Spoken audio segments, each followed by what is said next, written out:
هزر ناکەی دلی مینی.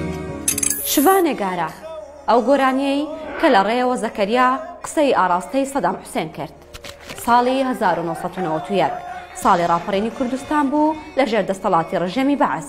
ساڵی چۆڵکردنی سوپای داگیرکەر بوو لە کوردستان و جێگیربوونی هێزی پێشمەرگە بوو لە شوێنەکانیان. هەر لەو ساڵە پێشمەرگەیەکی شاعیر ئەدیب چەلکی لە بارەگایەکی پێشمەرگە دەبێت لە نزیک سۆلاف. بەیانێکی زوو پێنووسەکەی دەگرێتە دەست و بیر لەوە دەکاتەوە لە ڕێگای شعرێک قسە لەگەڵ سەدام حوسێن بکات و باز لە جێهێشتنی ئەو قەسرانە بکات کە سەدام لە دهۆک بۆ مانەوەی خۆی دروستی کردبوو. لەو کاتە پێشمەرگەیەک سەربوردەی ئەوەی بۆ دەگێڕێتەوە کە کاتێک دار و دەستەکەی سەدام لە چیایگارە قەسری سەدام دروست دەکەن، شوانێکی ئەو چیایە پێیان دەڵێت ئێوە هەر قەسرێک دروست دەکەن بیکەن، بەخوا لە کۆتاییە دەیکەمە جێگای حەوانەوەی مەڕەکانم.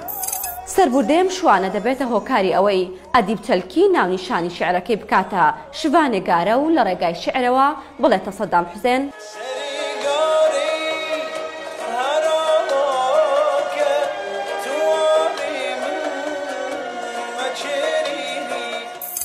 دوای ساڵانێک لە نووسینی ئەم شعرە هۆزانبان ئەدیب لە ڕێی تەحسین تەهاوە دەیەوێت بڵاوی بکاتەوە.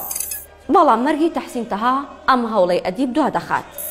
تاو کاتێ ڕۆژێک هونەرمەند زەکەریا عەبدوڵڵا داوا لە ئەدیب چەلکی دەکات کە شعرێکی نەتەوەیی کرمانجی پێبدات تاوەکو لەگەڵ پارچە شعرێکی سۆرانی کە هی ئیسماعیل خوڕماڵیە تێکەڵی بکات و دەیەوێت ئەو شعرانە بکات بە گۆرانی لە ژێر ناونیشانی کوردستان بڵاوی بکاتەوە. ئەو بوو لە کۆتاییدا 19 ڕۆژ بەر لە ڕووخانی سەدام حوسێن لە ئاداری ساڵی 2003 لە ژێر ناونیشانی کوردستان لە ئالبومی تیلیناز بڵاوی کردەوە.